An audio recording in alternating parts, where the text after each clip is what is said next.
Seeing the pimpin' is like seeing Bigfoot or a unicorn or an honest politician. A pimp is a rarity. Almost none of you have seen a real pimp in real life.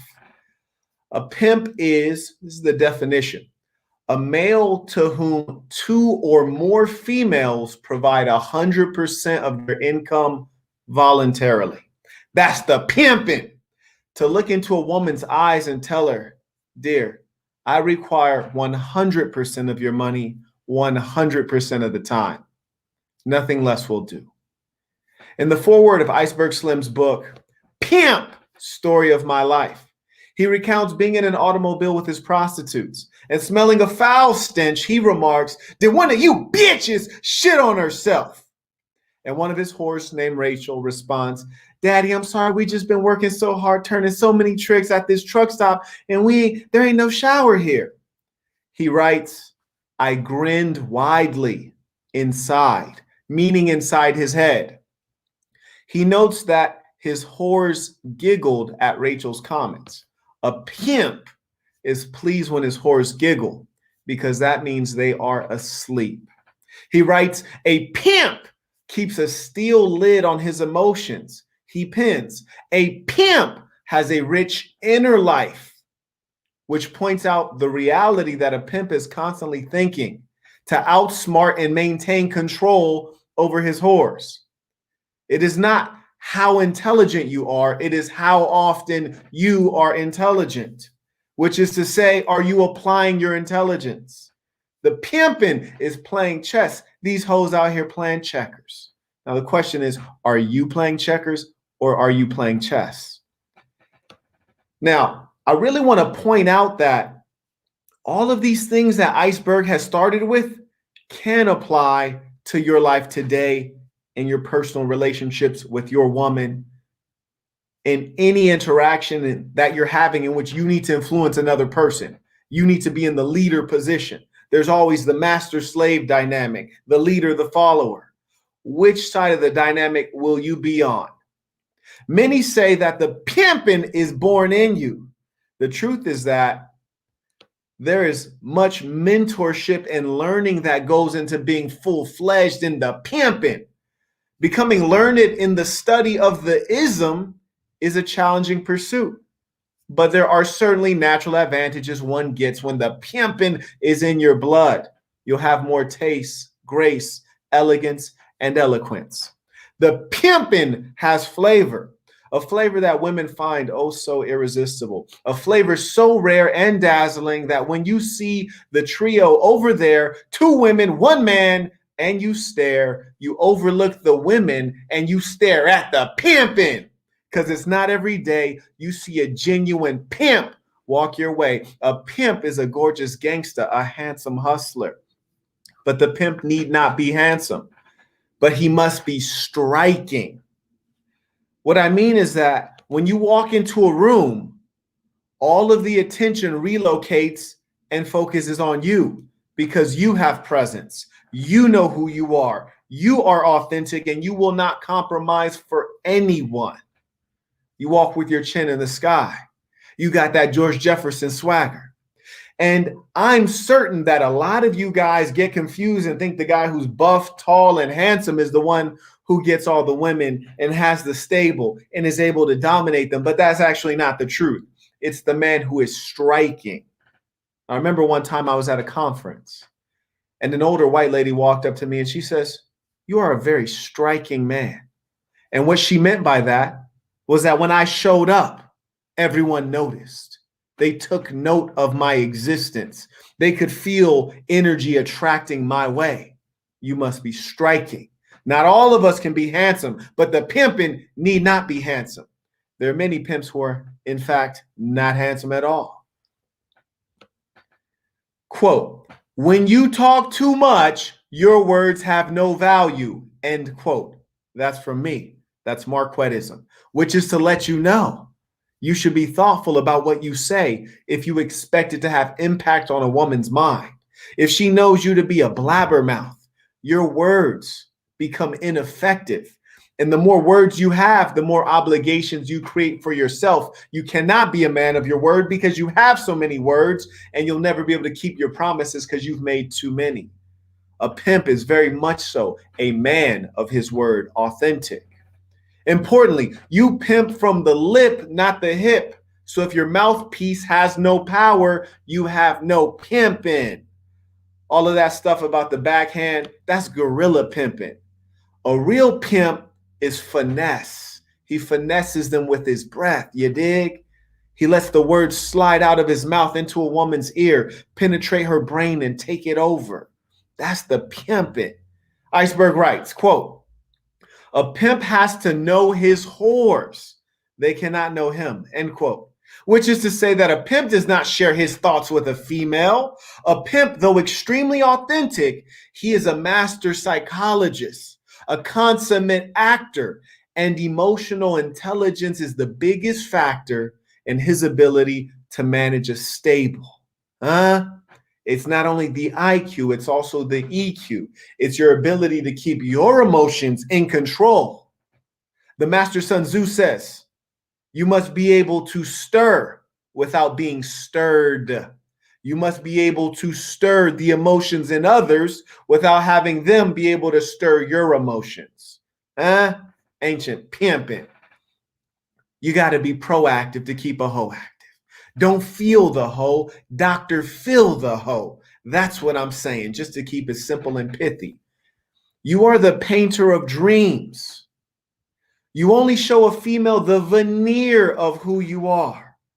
A hoe should know the shiny veneer of the pimpin'. The relationship between a pimp and a bitch is based on love, fantasy, and riches. Grow her love for you as human beings are controlled by emotions. Then sell her a dream, a fantasy of riches, and send her after it. Send her to go get it. She loves you, but you love the scratch. Major difference between a pimp and a square. A square falls in love with a bitch. A pimp falls in love with his damn self. A pimp falls in love with the guap, the gula. Man, I'm telling you, bruh, I ain't just talking about it. You getting it from the genuine article. Establish the dynamic straight away. An important thing that a lot of youngins ask me is they say, hey, how do I turn this relationship into a situation where I could get paid? And I tell them, you can't. You got to pimp when you come in the door, you dig? So when you meet a female in a bar and she asks you to buy her a drink, flip the script on her. Tell her, hey, dear, I'm sure a lot of these suckers around here would happily buy you a drink, but let's do something unique. I don't even drink, but how about you buy me a drink anyway? You started from the gate. The way you start with a bitch is the way you end with a bitch. So don't you ever come into the situation and let her put you in the dynamic of her being the hoe and you being the trick, which is the person who pays the female. You must always start out on top, because if you begin on top, you can end on top, and you only win on top. You can never come from the bottom and pull a switcheroo on the bitch. Tell the bitch, oh yeah, I know I was a square. Now I'm the pimpin'. Ta-da! Nah, don't go like that, player. Now, another thing to consider is this. Iceberg writes, a pimp is his own best company, end quote, which is to say, birds of a feather flock together. But who is of the fine feather of the pimpin'? There are very few, nearly none. That's why a pimp is his own best company. Many a genius find that there are none like them. That's why you are your own best company, because a pimp does not share his thoughts or emotions with really anyone. He keeps them all inside, managed in a godly way. You see, you human beings need to express yourselves. The pimp lives in a godly way, which is to say, the pimpin' is spiritual.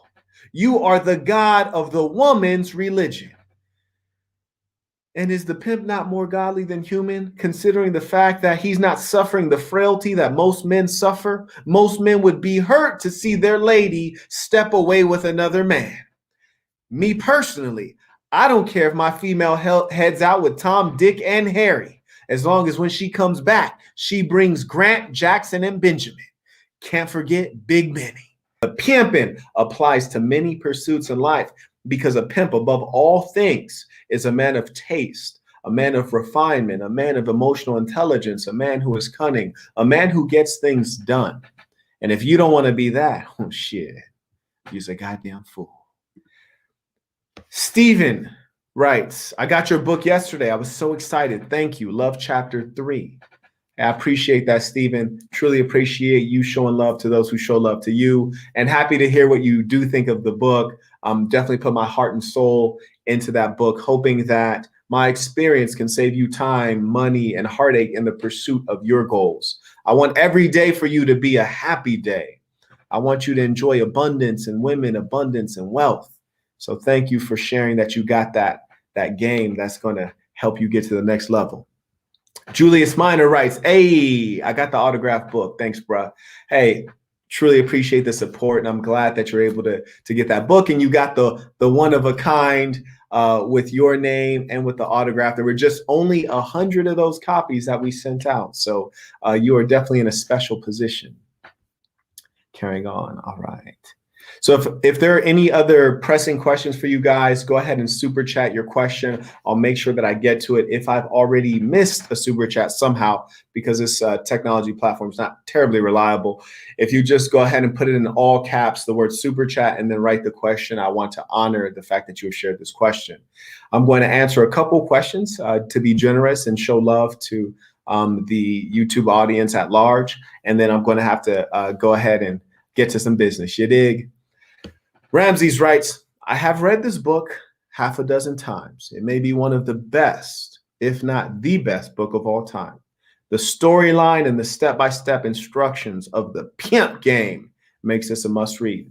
I agree. It is a great work, and it's not only on the pimp, and it's a great tale. It's a great tale of a man who's lived an exciting life and taken many risks to put himself on top in the industry that he selected. And there's a point at which he says pimp or die, which is a mentality. It's a mentality that suggests you say either give me success or give me death. Give me liberty or give me death. Give me this thing that I'm pursuing or give me no breath. Take my life from me. Life is not worth living. When you get to that point, that's when you're going to win. As long as you're taking life casually, you'll never get across that finish line. Ryan writes, was just about to buy this book, and now there's a live stream. Yes, law of attraction there. Black Maverick Music writes, I gave this book a read months ago. It was a great read. Stokely writes, was the kid that got sent to prison with Iceberg in the book, right? I'm not sure that I understand that question. Anyways, I think we got through this lecture. We addressed a few questions. Oh, we got one of the lady saints on here. Hi, how are you? This is probably totally off topic. Don't worry, shorty. I expect women to say what the fuck they gotta say. But is there any person that could contact you on entrepreneurial mentorship? Just questions in general. I'm confused on LLC sole proprietor. Yes, definitely. You can schedule a consultation, and I actually have had many consultations with females. And I'm going to go ahead and put the link for that. And from that link that I just posted, you can schedule a consultation. I've talked with women about building businesses. I've talked with women about earning themselves a high value man, a high earning man. I've talked with women about, childhood traumas they've experienced and how to get past it. I've talked with women about building businesses. And in fact, I have a new YouTube channel that will be specially for women. It's going to be called Lady Saints, and that one will be coming out within about 10 days. And there'll be content specifically targeted at women. I appreciate the women who support this channel, but the truth is this content is targeted at men. There are a lot of very straightforward pieces of information that women need to hear. So I'm definitely going to be doing that soon, because we definitely need to spread this message far and wide. Spread this Marquettism. You dig? The key to a happy life and success. Check in and make sure I haven't missed any of these super chats.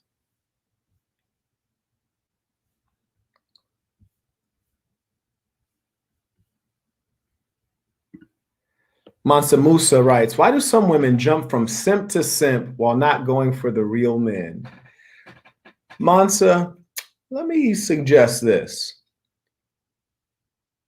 In Marquetist philosophy, in our way, we say that there are some questions that are not worth answering, which is to say that, is that your real concern? Is your real concern why do they go from simp to simp? Or is your real concern, how can I get me the bitch that I want, right? Is your real concern, how can I get the lady that is the lady of my dreams? That's your real question, right? Who cares why they're going from simp to simp? That's their problem. You want to ask yourself, where can you locate the female who has the qualities that you have? Where can you look or wants the qualities that you have? Where can you locate the female who wants a man of substance? Certainly they are out there. In fact, my last live session, there was a lovely Latina named Lorena, if I remember correctly. And she says, hey, I want a real man, a masculine man, a man of integrity, a man of his word. Hey, that could be you. So they are out there, but you have to go to the right places. And most importantly, you must ask yourself the right questions. When you ask yourself the right questions, then your brain goes in pursuit of the correct answer. So always start with the right question. Christopher, truly appreciate you reposting that question, Saint. I did get to it. And by the way, with regards to, oh, this is a different one. She writes, off topic, what approach would you recommend a man living out of his car toward women, cold turkey or incorporated in the hustle? Okay, got you. So number one, we've all, I don't want to say we've all been there because we have not all been there, but I have been there. I have been homeless before. I have had to live in a car before. I have been in poverty before. Now, granted, it took 2 back-to-back Category 5 hurricanes to do it, but I've certainly been there. And I grew up poor as well, if you read my book. So the chief lesson that the pimping can teach you is that women are not actually in the pursuit of money. Women are in the pursuit of other things. Money is a proxy for those things. Money is a proxy to say a man is probably a man of his word, a man of integrity, a man of capability, a man of creativity, a man who is hardworking. Money suggests that the man is stable. It suggests all of these things, but it doesn't guarantee it. Women want those things that I named. They don't necessarily want the money. If that was true, women wouldn't give their money to a pimp. So I say that to say you living in your car doesn't really matter until you need to fuck the girl, right? When you need to lay her down, that's when it becomes a factor if she needs to be laid down into a bed and you ain't got a bed. But I can tell you that there have been many situations that I've engaged in that did not occur within a bed. So that is the short answer to let you know that don't make your circumstances a problem when they're actually not a problem. Often when men have financial challenges, they think that the woman perceives it as a challenge when really you start to act like a bitch. You start to act less confident as a man. You start to be more worried and more stressed, and that beautiful spirit leaves you. Your attractiveness leaves you because you have worry, because you have doubt, because you have negative feelings. So my first piece of advice is make sure that you feel good no matter what your situation is. You heard me? Because you're still a man, because you are still great. And if you read my book, The Black Box, the whole book is about reaching into your black box when you need it most, reaching in to pull out memories of times you've been successful, times you've thrived, and knowing that you will get back on the horse and you will be successful. So that's number one, get your mindset ready. Number two, it says, what approach would you recommend for a man living out of his car? Cold turkey or incorporate it in the hustle? Don't know what you mean by incorporated in the hustle, but there's really only one way to approach a female. That's straightforward. I have multiple videos called How to Talk to a Woman, right? So however you decide to talk to her, don't slow it down because you're living out of your car. Make sure you're continuing to hustle and pursue profit because obviously you need some right now. But undoubtedly, the way you would approach that woman with the same level of confidence you would have approached her before, carry that same level of confidence. There's nothing wrong with being honest and straightforward about your circumstances, but hey, don't give her more information than she needs. If she don't need a bunch of information, don't give her a bunch of information. But the fact is, if you're a valuable man, that will be clearly apparent to that woman. I've been broke many times and had to deal with a woman.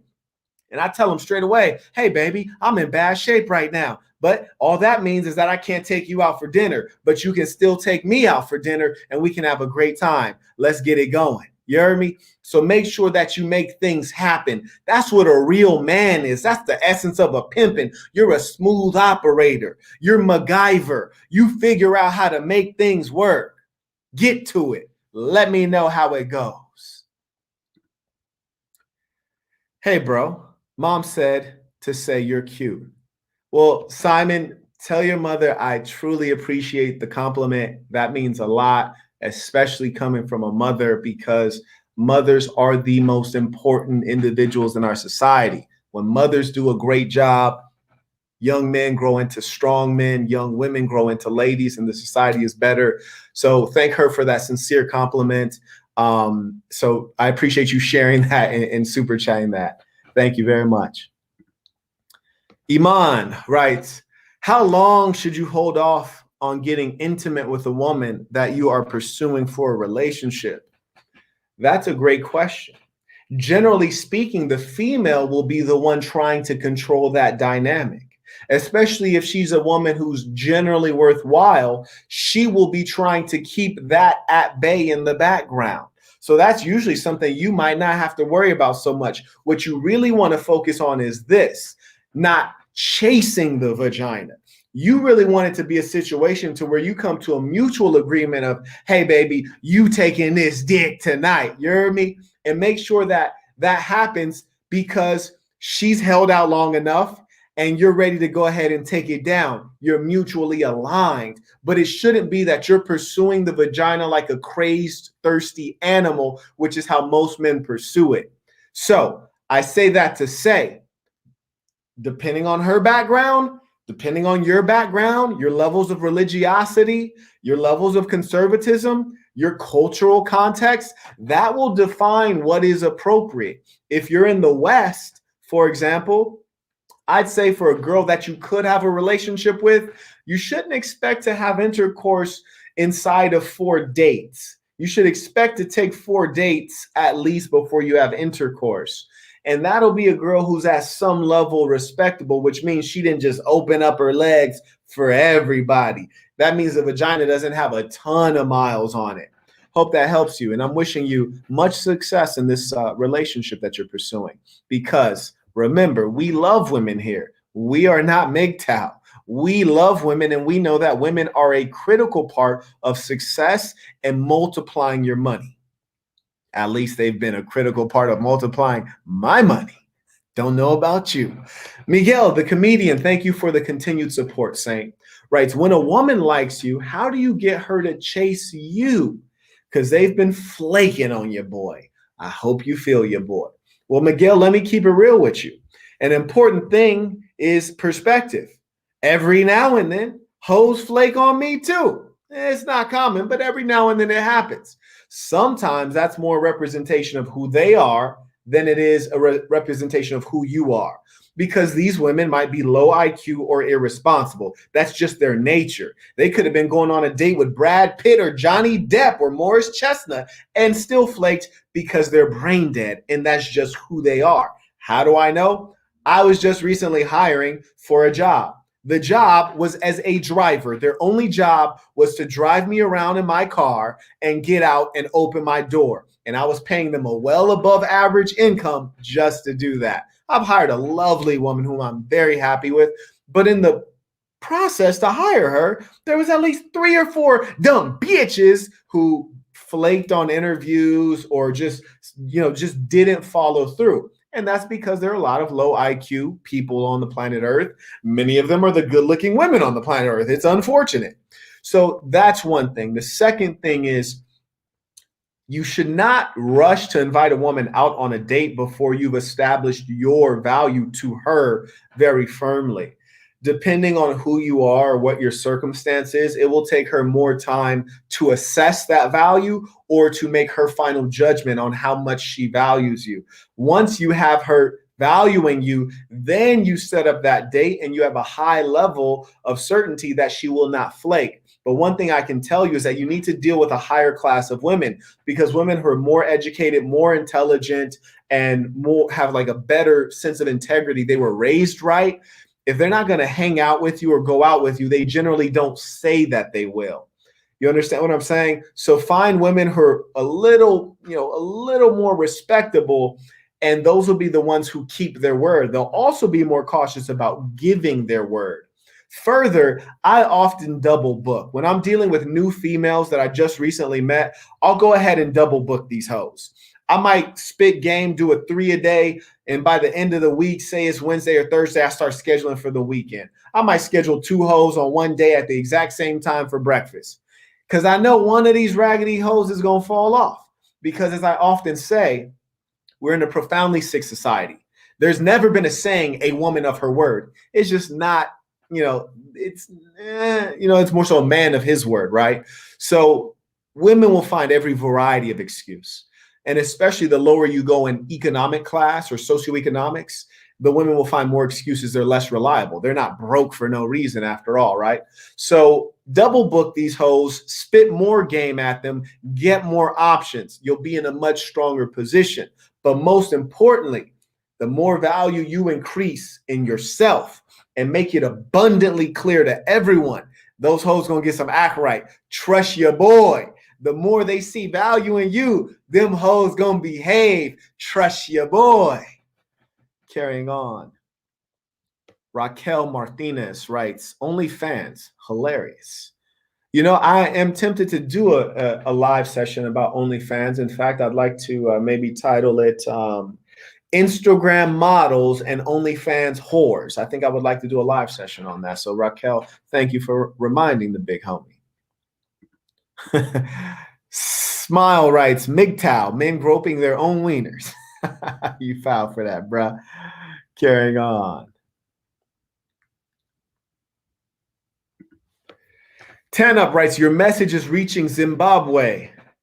Brother, I appreciate you sharing that. We have saints all over the world. So shout out to the saints all over the planet Earth who are living in this way that allows you to have, persistent happiness and to achieve your goals. And I was just thinking last night, I had an epiphany. I thought, it's what we do is it's about being who you are, doing good for yourself, and doing good for good people, right? Which is like, if there are good people around you, you encounter people in this society, do well by them. And that's why we say saints. People should perceive you as a saint when they encounter you. That's how excellent your conduct should be. And Taylor, I hope I'm pronouncing your name correctly, Madam Gaddis. But yeah, I'd be happy to talk about sole proprietorship, LLC, C corporation, S corporation, the tax implications and all those things. I do have quite a bit of experience in this, and I have 3 lawyers on retainer, you dig? So I know a little more than I would like to about corporate structure. So happy to talk. Christopher writes, do you recommend a man living out of his car don't pursue women at all? Christopher, I get this question a lot. I have a video you should definitely watch. It is entitled, Can a Man Pursue His Purpose and Women at the Same Time? I think that might be a public video. If not, it's on patreon.com/thesaintandthesinner. But the gist of that video, and I don't like to repeat myself in general, but the gist of the video basically says that in our way, we follow Marquettism, which is to be a whole human being. If you're a woman, be a whole woman. If you're a man, be a whole man. Would it not be incomplete? Would you not be missing something to only have wealth or only pursue wealth at the expense of women, as though you don't desire women, as though you don't need companionship, you don't need support, you don't need a little bit of brain every now and then? So I say pursue both, because there's not enough hours in the day to only work. No man works for 16 hours straight. I mean, I've done it before, but you can't do it consistently. So yeah, go get you a female. And here's the key. You need to pay attention to the subtlety. You get you a good bitch, you're going to get you some money at the same time. Damn, I got to be blatant out here. You're going to make me have to put this whole session exclusive on patreon.com. You about to make me do it. Taylor writes, who wants to be a fashion entrepreneur? I don't know if I would call myself a fashion entrepreneur, but I am a businessman in general. And to that point about fashion entrepreneurship, you can get this lovely hat here. the leather band on the back as well. This is available at thesassin.com/merch, along with the Saint in the Center shirt if you want that. So check out both of those. We have support for all saints. Don, that is correct. Mr. Man in Action writes, greetings, saints. Like the video. Please do. As they say, Jesus already paid for it. A like is free. It's the least you can do. And I appreciate you all showing love to those who show love to you. And shout out to Mr. Man in Action for greeting everyone. That is our way within the Sassins. We always show love. We are always warm and greeting one another. We're not living in this sick society where everyone's scared of one another. Alex writes, I have no game. That's a shame. When it comes to talking to girls, when I say, how are you doing? And they say, good, what's next? Alex, that is a meaningful question. And because I get that question a lot, I have a great tool for you. I imagine you probably have not subscribed to www.patreon.com/thesaintandthesinner. If you go there, I literally have a whole list of icebreakers you can use with women, a whole list of questions you can ask women. So literally, it reads out your exact words that you would say to her. And I have that, and it's tried and true because this is a very common concern that many men have. Tanup writes, your messages are reaching Zimbabwe. How do you deal with entitled chicks?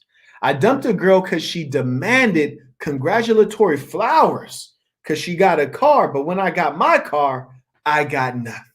Irony. This is a very complex question. You may not have thought you sent a complex question, but you did. I'll tell you why. Number one, how do you deal with entitled chicks? There are some females who behave entitled because they think you're a sucker and they want to extract from you.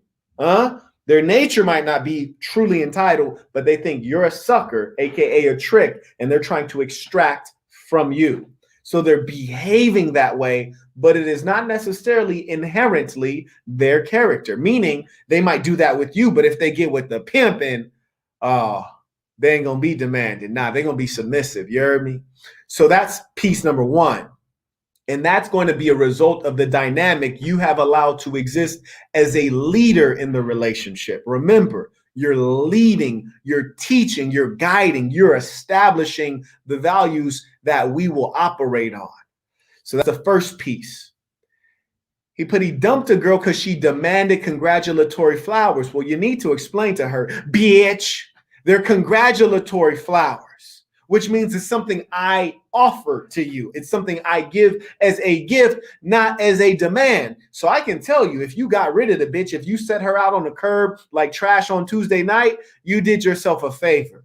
Because if she's demanding meaningless tokens from you, she's probably brain dead anyways. Because flowers only have a week shelf life. They're going to die. So she's asking for what's called conspicuous consumption, which is you spending money on her as a show. Because after a week, the flowers have no meaning. She didn't ask you to invest that money in something that would benefit both of you or even benefit her in the long term. She asked you to waste your money on a mere token. She is worth very little, and you are very fortunate to have her out of the way. But let me advise you, Saint, that next time you get involved with a woman, you let her know when she comes in the door. This relationship is a place where we both contribute. This relationship is one in which we both have great value to one another, but I am the leader. I am no better than you. I am the leader, which means I'm in the position of the man. You are in the position of the woman.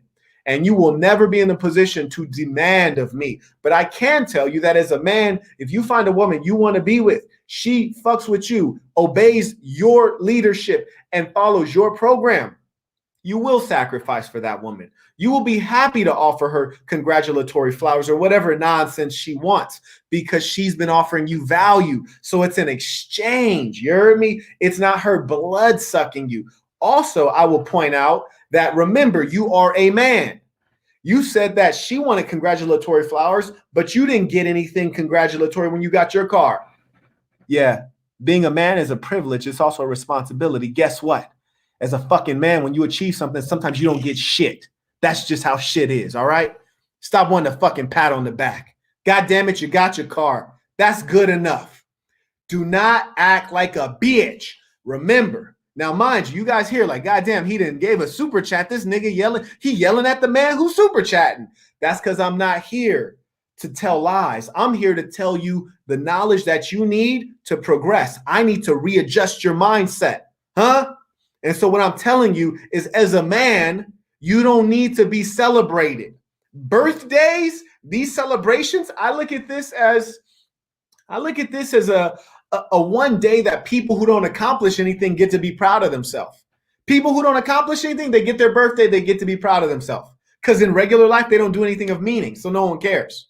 Feels like my birthday all the time because I'm a man of accomplishment. People are regularly congratulating me. And let me tell you something. When you do something of meaning, people will speak up on it.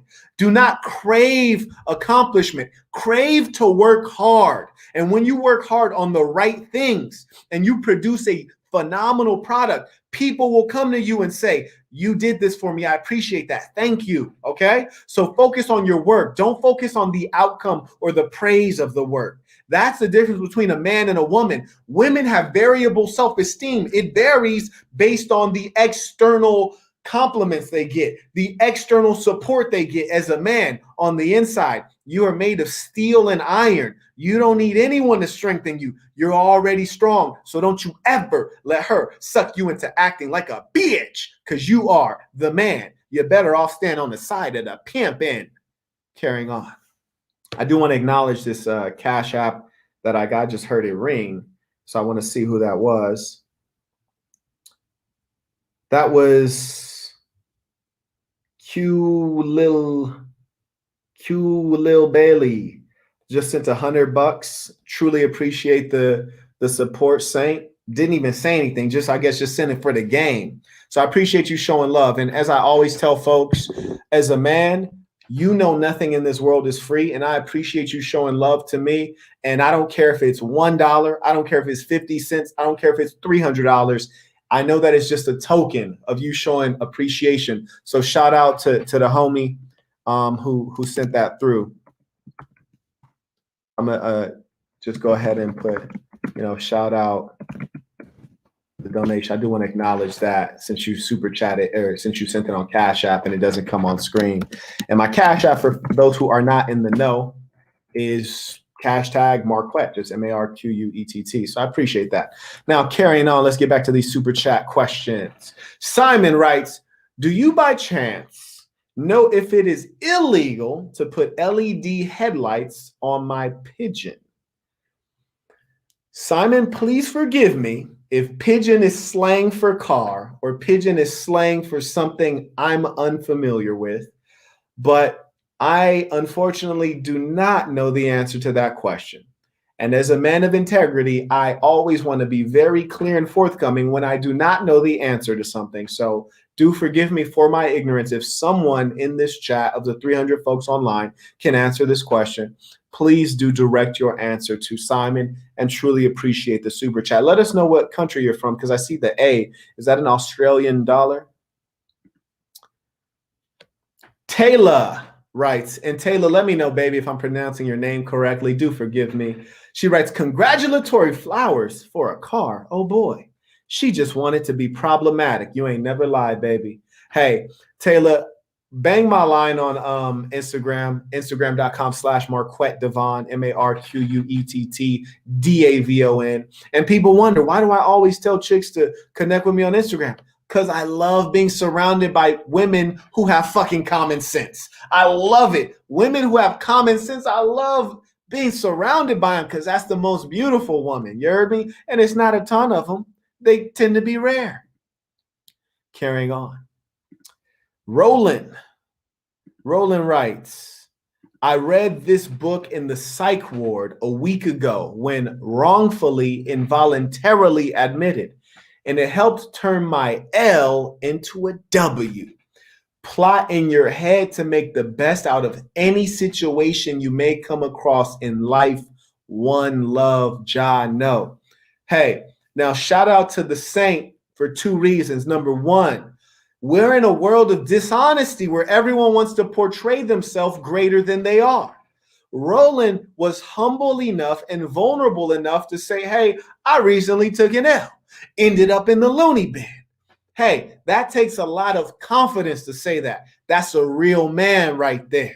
Shout out to the Saint. Secondly, he said, hey, turn that L to a W, baby. And that's what I'm all about. You must be MacGyver of the situation. Wherever you end up, whatever situation you're in, know that there is a way to turn that into a victory. And that should always be your mindset. A woman loves a man who is resourceful. A woman loves a man who doesn't panic. If you're an exclusive subscriber at www.patreon.com/The Saint and the Sinner, I just recently put up a video called Player Stories. And I told of a couple situations, a couple separate stories, which people seem to enjoy quite a bit. And in one of those situations, I walked into a challenge and I was with my female. And I described how I worked my way out of that challenge. And that brought me up in her eyes in tremendous esteem. So anytime you are a problem solver as a man, and you can do it calmly with a smile on your face, no stress and never sweat, oh, that's the pimping dripping off you, boy. And they are gonna love it. Carrying on. Now, do forgive me if I miss your super chats. If anyone has super chatted and I missed it, please honor that person, write super chat in all cap, and retype their question, because I would like to honor that. Carrying on. Christopher writes, regarding living out of the car, my main concern is that pursuing women would slow down my ability to save money. Christopher, really, Saint, listen to me. If you pursue the right women, they will only grow your wealth.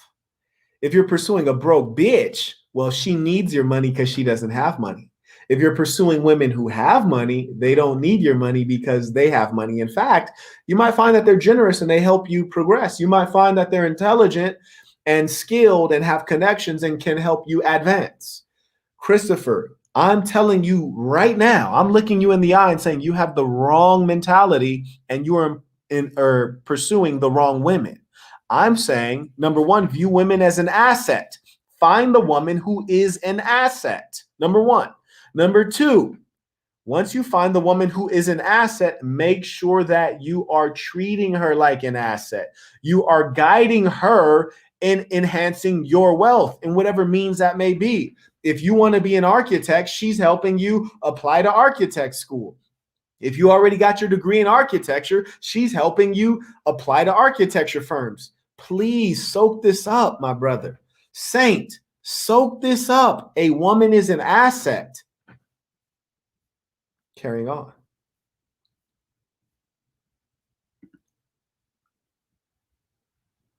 Yes, we addressed that one.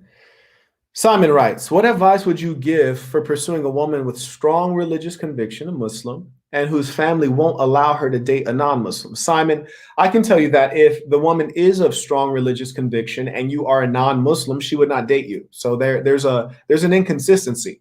In the Quran, it tells a woman that she is not allowed to date a man, or Muslims. Here, let me fix this. Muslims don't date.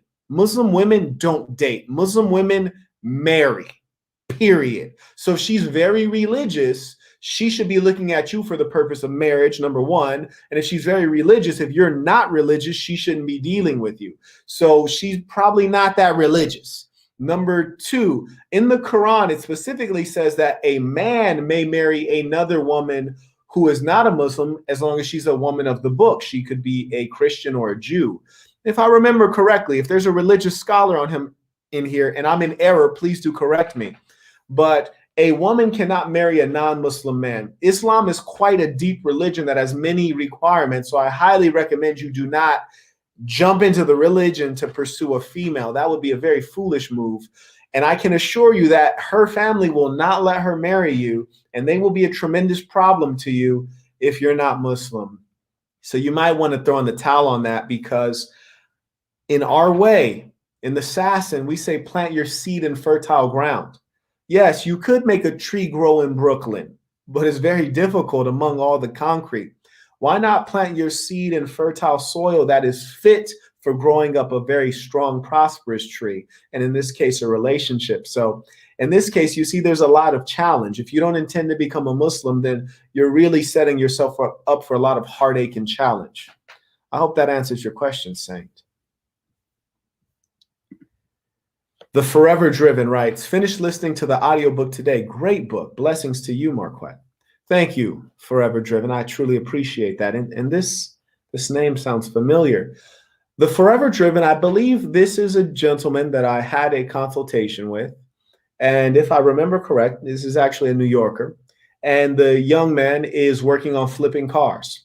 And he's a very intelligent young man, ambitious. And I want all of the saints to wish beautiful things upon him, speak light into him so that his financial pursuits may be successful, because we are true believers in capitalism and we want you all being successful. And I really admire young men who are wise enough to say, if I can access someone who has experience and can help me move faster in being successful, I'm going to do it. So shout out to the Saint. I do a ton of consultations, but I'm pretty confident that this is the name of his YouTube channel, if I remember correctly. So I'm happy to see you again, Saint. Carrying on to the other super chats. Only one Carter. Carter, always good to see you. Saint writes, what is the difference between a woman in the baby boomer generation / Generation X compared to the modern woman of today? What are the pros and cons? Darnell, I would be really not quite honest if I pretended as though I was very familiar with the baby boomer female from an experiential base, in as much as I'm not old enough to be familiar with those women. However, I can certainly speak to the changes in culture that have occurred in the society. And so what you're referring to is the rift that has occurred between the women who are in the era of my mother and older and the women who are in my era and younger. The women in my era and younger have been brought into an era of gender confusion in which the true nature of the female and her true inclinations to be a nurturer, to be a mother, to be caring, to be non-competitive, aka cooperative, those values are being undermined and undervalued. So they're seeking unnatural positions in leadership, in competition with men, in fields and industries in which they don't thrive and really don't enjoy themselves. And so what you're finding is that the women today are oriented on competing with the man, being equal to the man, which in their terminology, equal means the same. Not of equal value, but actually the same, confusing themselves into believing that they have the same talents and abilities. They do have talent and ability, but it's in different areas. You see, females tend to struggle in mathematics earlier in life and their skills catch up later. That's a difference. Males tend to struggle in language earlier in life and their skills catch up later. Which is why if you talk to a young boy and say, hey, what do you want to be when you grow up? He'll say, Zh. He's more physical and tactile. Whereas if you ask a little girl, hey, what do you want to be when you grow up? She's like, I want to be this and I want to be that. And they're very verbal and they can produce the language at will. Male and female are different. Today, we're finding that male and female are being confused into thinking they're the same goddamn thing. And that is the very reason that I'm building the SAS, and not only to provide you with edutainment and meaningful information, but we have a philosophy called Marquettism, which you can read about at thesassin.com. You click about, and it describes some of the basics of what we believe in, which helps us live in a natural way, interact with others and show them kindness, goodness, and love, and also to know who we truly are as a man and as a woman, and to find more happiness based on living in a natural way. Because if you're living unnaturally, you'll never find happiness. And that's why a lot of these LGBTQ and these social justice warriors are very unhappy. They're rioting and they're causing chaos in the society. They're trying to convert everyone to their lifestyle because they don't feel comfortable, because they're the minority in reality. That's why you can never watch a show on Netflix without there being a gay character who's going through struggles about his identity. Why? Because they're trying to bring that out in the children. Thank you for that meaningful question, Only Card. Carrying on to the next super chat. I think I just saw one there. Rockstar Tony, truly appreciate the support, Saint. I like that purple, Saint. That looks good on you. Me personally, I don't really sport purple like that, but you got that. That's clean, bro. I like that. Get your shine on. You dig? Jabrizzy Magic. And I had the good fortune, actually, of just hanging out with Jabrizzy's father just last Saturday. We sat down and had a couple non-alcoholic drinks, and it was such a pleasure because Jabrizi's father is such a wise, calm, even man who's very perceptive. He can see how people understand information, how they communicate, when to talk to them. Like I can tell, he's just a very mature and developed man, and a man of wisdom who knows how to give guidance. And so just to see that beautiful relationship between son and father, and to see that Jabri is so successful, and it's a direct result of the game that his father gave him. But here's the key: he listened. Some people have fathers who are wise, they don't fucking listen. Jabri is a listener, and that's his chief trait that I've observed. He's a listener. He soaks up the knowledge, applies the knowledge, and he's extremely creative. And thirdly, he's very confident. He knows when he's right. He knows he has genius, and then puts it to use. Doesn't doubt himself. Beautiful thing. He writes a question, quote, "Do women use 'I don't like the way you talk to me' as a way to get what they want in the time that you are being righteous?" Women might say, "I don't like the way you talk to me" for a variety of reasons. In some cases, we are being condescending, meaning we are talking down on women. I've done it. I do it every now and then on accident. So sometimes they say that, rightfully so, because we're being rude or impolite. And as a man, you have to be able to acknowledge that. It might not be necessary to tell her that, just stop doing it. But that's number one. Sometimes we are in error. Number two, I don't like the way you talk to me. Sometimes they can't handle all that goddamn truth, all that truth in their face. They're like, God damn, get it out of here. I don't like the way you talk to me. Using facts, logic, and data, I hate it. Yeah. Sometimes they're just using that to shut you up and shut you down because you're correct. But here's the sad reality. Sometimes you have to ask yourself, do you want to be right? Or do you want to be in love? Do you want to be correct? Or do you want to have a woman? Sometimes the best move is to shut the fuck up, because she's not going to understand what you're saying, or she's not going to accept what you're saying. And sometimes she's 1,000% wrong, and she's not going to admit it, because that's not really female's nature, to take responsibility and to take ownership. It's very uncommon. You're blessed when you have a woman who does take ownership and responsibility. You're blessed. It's very uncommon. If you find a woman who can follow your general program, is generally respectful and respectable, and is obedient and loyal to you, and won't sell you out, and will support you to the very end, learn to overlook the small things.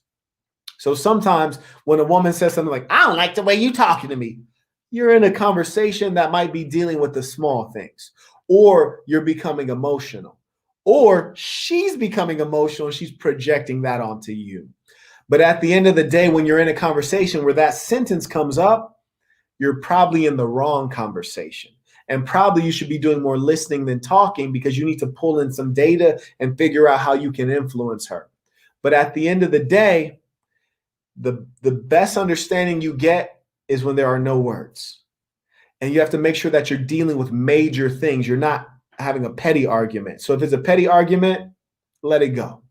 So long story short, if a woman says, "I don't like the way you're talking to me," you might be out of control emotionally in the conversation there, or get yourself back in control. Or you might be hitting her with the truth. But hey, the question is this truth important? Is this truth going to change anything meaningful in our relationship? Or is this just me trying to establish dominance or establish my ability to be right? Because sometimes being right is the wrong thing. Sometimes being right will destroy your position. Sometimes you got to know you're right and just say, "You know what, bitch, the conversation's over.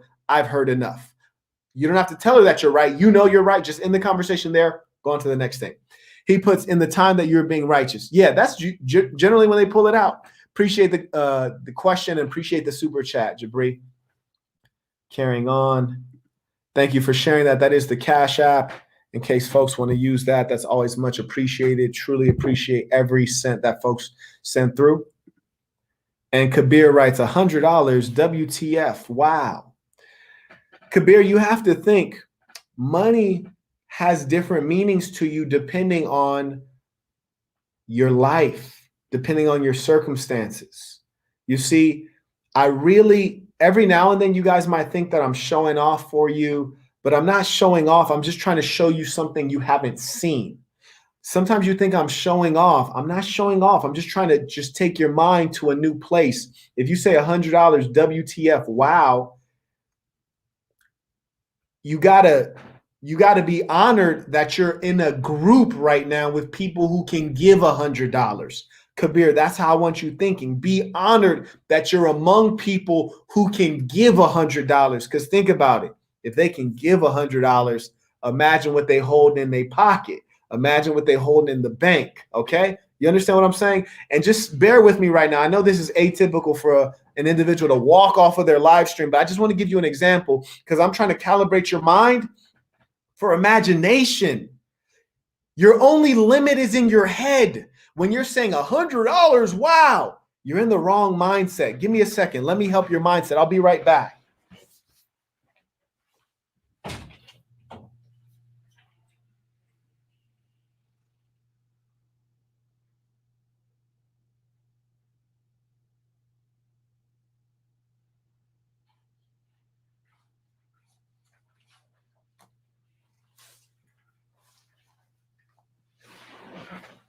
Now, I really want you to understand, like, unlike these YouTubers who literally do YouTube as a job, I don't do YouTube as a job. I do YouTube as a sincere attempt at positively influencing the society. I'm gonna be honest with you, I do not vote on like the presidential elections, all that stuff. I don't vote on presidential elections. I might vote on local things, but I do this to positively influence you guys because I'm a true believer. If you can get your money together, your life is going to be better. So I don't come on here for the super chats. I like the super chats because it shows me that you appreciate my work. But when you're talking about, oh, he sent $100, wow, that's because he has money. I want you to have money too. You know what I'm saying? So let's just 2, 3, 4, 5, 6, 7, 8, 9, 10. This is what your rappers show in their music videos because they think this is a lot of money. But hey, here's the thing. This is not a lot of money. This is pocket change. This is all pocket change right here. This is not a lot of money. Once you get some money, this is trash to you. This is garbage.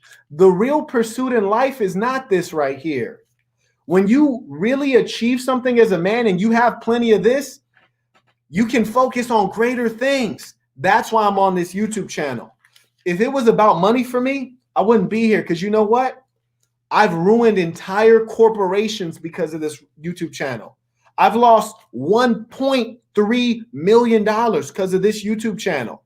Money is not the measure of things, saints. I teach capitalism because I want you to know how to earn. I don't teach capitalism as a religion. I teach capitalism as an economic system, as a mindset for a hustler. But this is not God right here. No, this is not God. This is just a unit of exchange to get some of the things you want and need in life. This is nothing. The true pursuit in life is for spirituality. Anyways, I say that to say, like, don't, it doesn't matter if someone's donating at $1 or $100. It matters if they donate. If you have it in your heart to give, that's the spiritual development that I'm seeking to promote. And I really want you, for the guys who are in here who can donate $100, $200, $300, that's beautiful. I love it. And for the guys who can donate $1, $2, $3, that's beautiful. You're the same kind of person in that you're both giving. You're the same, and you will both prosper because you understand the concept of investment. The guys who are today donating $1, $2, one day they will be able to donate the hundreds of dollars because of their mindset. They're not miserly. They're not scared of spending. People who are scared of spending and try to hold on to what they have, they never have anything because they're operating from a scarcity mindset. People who grow their wealth are willing to invest wealth into making more wealth.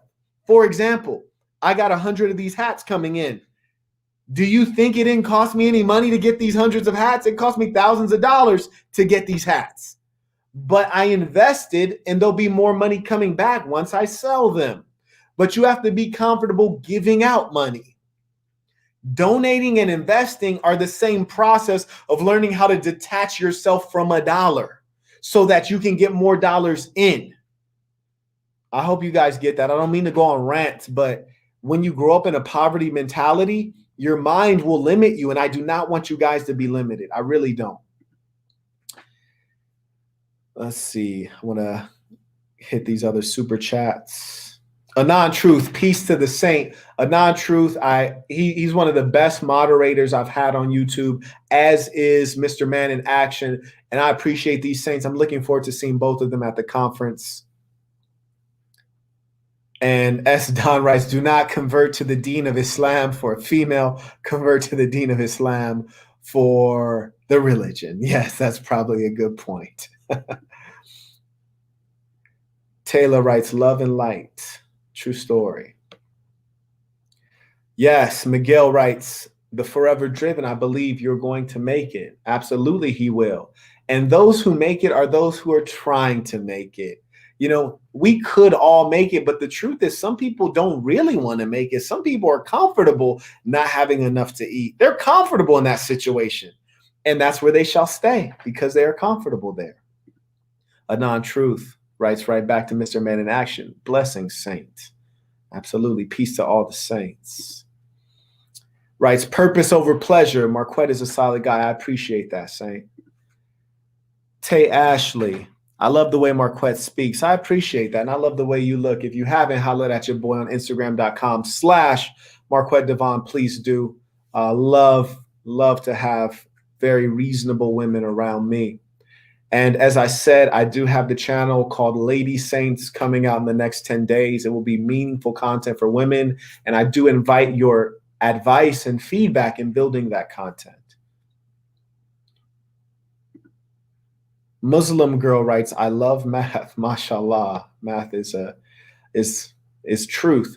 You get those numbers. That's the closest you get to truth. That's why I always, in our way, we say always speak with accuracy. Anytime you can speak in numbers, you're speaking the right way. Don't say meet me tonight. Meet me at 9 p.m. You dig? Mr. Man in Action writes, we need at least 200 likes. It's free. Simple as that. Hit the thumbs up, saints. True story. And we're coming down to some super chats. Let me hit those super chats real quick. And if you're always wondering, why does it take Marquette so long to click the super chats? It's because this technology is not me. I'm not that slow-mo, saints. I do have shortcomings. That's not one of them. Trey 3K writes, getting phone numbers isn't an issue for me. Very good. But my conversion rate is low. I understand. Does this mean they don't truly see me as valuable when I meet them? No. This most likely is a symptom of you not investing enough time up front. There are two reasons you might get a useless phone number when you meet a female. Reason number one, when you meet that female and you say, hey, why don't you give me your phone number? Women, unlike men, are less disagreeable, meaning that they're not gonna be like, nah, fuck you, buddy. Unless they're from LA or Miami, they probably tell you to kick rocks. But generally speaking, women are made of love. And that's one of the reasons they're such great creatures. Because they are made of love and they're sweet and kind, they are likely to, instead of embarrassing you, to spare you, in their mind, to spare you, they'll give you their number with no real intention of ever hanging out with you. That's some cases. In other cases, they will give you their number, but they're not going to hang out with you because you've not put up enough work up front to establish rapport, meaning that you didn't talk to them long enough. When you meet the girl, talk to her for 20 minutes before you ask for the number. Then you've established, hey, this is my personality. She gets to know if she buys into who you are. And then secondly, she doesn't feel like you're randomly asking for every girl's number because of the way they appear. Instead, you've taken out 20 minutes to get to know her. So you're asking for her number based on her unique characteristics, not on that fat ass. So that is going to help her be more inclined to want to hang out when you invite her out. So when you're saying your conversion rate is low, step one, spend a significant amount of time before asking for the number. Me, when I talk to a woman, I'm trying to figure out if I want the number. There are women I walk up to who I think are attractive. By the time I'm done talking, I don't ask for their number. I can think of one woman in particular. I walked up to her. She was very attractive. Started talking to her. By the time I was 20 minutes in, I was like, this is a dumb bitch. And so I said, hey, so nice to meet you. And she was like, whoa. Are you going to be around here? Like, what's up? I was like, yeah, maybe. She's like, well, why don't you give me your number? She asked for my number because the conversation was so good on her end. On my end, I realized she's not very accomplished, not very interesting. There's no value add. But on her end, after the conversation, she knew she wanted to exchange contact info and hang out again. But I did not want to. That's why I didn't ask for the number. So that's number one, invest more time before asking for the number. Number two, after you ask for the number, use that time to establish meaningful rapport and figure out what the best option would be for the first date, and then try to drag it out as long as you can until she wants to ask you out, right? Get her to that level. And when you're spitting good game and you're really connecting, it will happen. That's a flip of the script. Never look at it from the weak position. Ask yourself, how can I get her to invite me out? That's the pimping. You heard me? A square's in the club or in the bar and they're buying the woman drinks. A pimp is in the bar and the woman's buying them drinks. It's a flip of the dynamic. Kabir writes, what's wrong with being gay? Kabir. That's okay, but that's not our way. You heard me? That's okay. Do what you do, brother. Do what you do, but that's not our way. Within the Assassin, we show love to everyone, especially those who show love to us. We are about enjoying life, but we are about enjoying life in a natural way, man and woman. So there's nothing wrong with that. It's just not our way. And so I just do want to be clear in stating that. No hatred. It's just not our way. It's not something we promote. And it's not something we condone. Carrying on. They're like Marquette keeping it too real tonight. Marcine or Marcence or Marcine. Please forgive me for mispronouncing your name. Do let me know how it's pronounced. Should a man stop sleeping with a woman if he doesn't see a relationship with her, even though she's cool with it now? Well, hey, if it ain't broke, don't fix it. If you have a nice arrangement, enjoy, as long as you are being safe. Because I can assure you, if the woman does not see a future with you, she's shopping for a man that she does see a future with. So if you're having intercourse with this woman unprotected and she doesn't see a future with you, she's shopping for another man, and she may have other men on the side, which means that you're sticking your penis in this swimming pool, and it's a lot of other guys sticking their penis in this swimming pool, and there's sperm wars going on because semen can live in the vagina for multiple days. So to me, I find that to be a vile thing. So I don't really want to share a woman, you dig? I'm not trying to carpool in this chick's vagina. So I recommend that if she's not all about you and you only, it's probably not a good place to cast your line. So that's my advice. I'd probably stop sleeping with her if she's not looking to be with you and you only. But if you have a nice arrangement and it's all honest and all clean, enjoy. Drug Hours, appreciate the super chat, Saint. He writes, classes in session, taking notes. Absolutely. Time to preach. Christopher writes, you mentioned in your book to this day that you still suffer from some serious health issues due to stress. What was one thing that you went through? I think that's a typo. I think Christopher is saying, what were the health issues that you went through? There's another author that I do want to recommend to you while we're on the topic. It is Napoleon Hill. And Napoleon Hill says there are a number of things that you should really never speak of. Number one is your money problems. No one really wants to hear it. And number two is your health problems. No one really wants to hear it. And more importantly, you don't want to speak negativity into the world, right? So I would never speak about money problems or health problems. What I was doing in the book was clarifying that stress will cause you ill health. Even at that time, I think I was maybe 22 or 23, been in perfect health my entire life. But the stress of that job, which I was misplaced into, caused me health issues. And so if you know you're in the wrong job, it's causing you stress, I recommend you get out of that job like it's a burning building. Do not waste your talents. And Christopher, another thing in the Assassin, we say, really focus on those questions that will help you advance. Now, knowing my health issues won't make you healthier, right? And you know, thank God I don't have any health issues. I'm in great health. I'm in perfect health. No cavities. No, I got all of my original teeth. I can run a 6-minute, 5-minute mile, jump rope 30 minutes. You know, I'm in great health. So long story short, I'm in great health and I'm very thankful. But I really want to focus you on positivity, Saint. When you think positive and you pursue positivity and you ask the right questions, the questions that give you answers to the things you're truly seeking, that are most important to you advancing, then you will live a good life, a meaningful life. Thank you for that super chat. Truly appreciate that, Saint.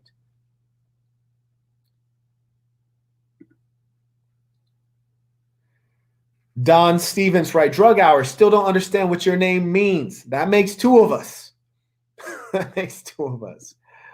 J5 writes, motivational purposes only. Correct. Mansa writes, don't you get punished for not voting? In South Africa, you get punished in subtle ways. In South Africa, y'all got a lot of voting to do. You heard me? There are a lot of things that are not quite right in South Africa, but I'm not going to get into politics. Do I need something? Thank you for asking. I think I might be a little hungry. Yeah, may I have a bar? Yeah. What is for options for dinner? Jerk chicken. Jerk chicken. Let's do that. How long will that take? How long do you need it to take? How long do I need it to take? Let's have it ready in 20 minutes. 20 minutes? Yes. Doing a bar or no? No bar. Let's do the jerk chicken in 20 minutes. Sorry about that, folks. Your boy's hungry. I've been out here working hard. Talking truth builds up an appetite. Okay, I hope I didn't miss any super chat. I still haven't gone through all of them, so give me a moment. Let's address this one. T So Cozy, truly appreciate the consistent support. And let me tell you guys about the Pareto principle. The Pareto principle, some call it the 80-20 rule, which is to say out of 100 people, 20% pull the weight. 20% are the superstars. 20% are the high achievers. So out of 100 people, 20% will pull most of the weight. So we got 330 people on the call. It's the same 20% that's regularly donating. It'll be the same 20% that's having the hyper growth in their job. The same 20% who are excelling in business. It's the same 20%. They're the proactive 20% who do much of the heavy lifting in life, right?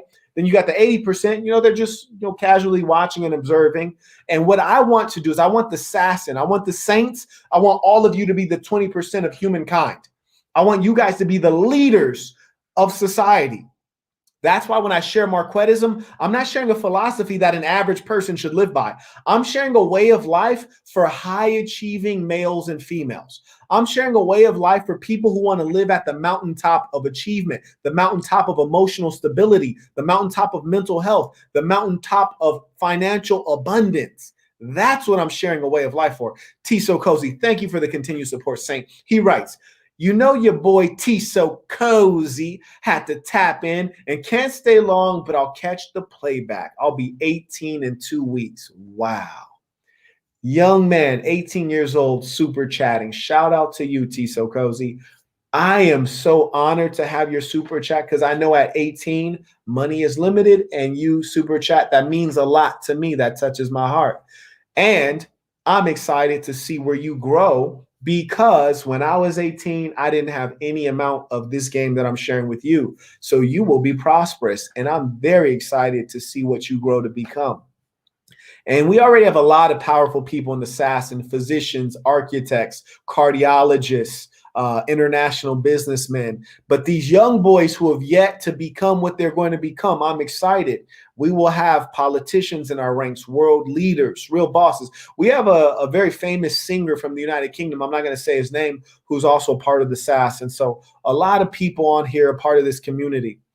Muslim Girl writes, why would you get punished? Not sure. She might be talking to someone else. Jabrizi writes, that's exactly how I started. I'm not sure.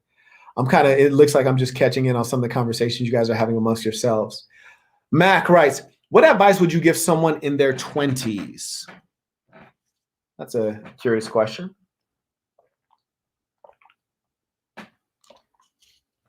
Mac, number one, in our way of life, accuracy is very important. Your early 20s are remarkably different from your late 20s. If you're 21, you can't even rent a car. If you're 29, you need to start, landing the plane, you dig? Start building a little more stability.